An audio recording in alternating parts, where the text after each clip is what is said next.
Hi friends, today we will talk about how to fix or how to solve the problem of restricted account on the application of Telegram. You will go to settings.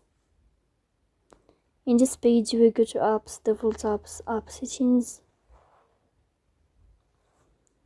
On above you will search about Telegram and we click here.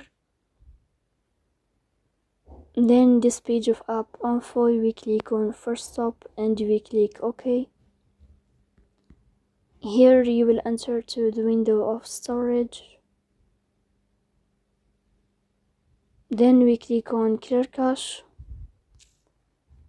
Then you can turn off your Wi-Fi and you can wait a moment to restart your Wi-Fi again to fix that problem.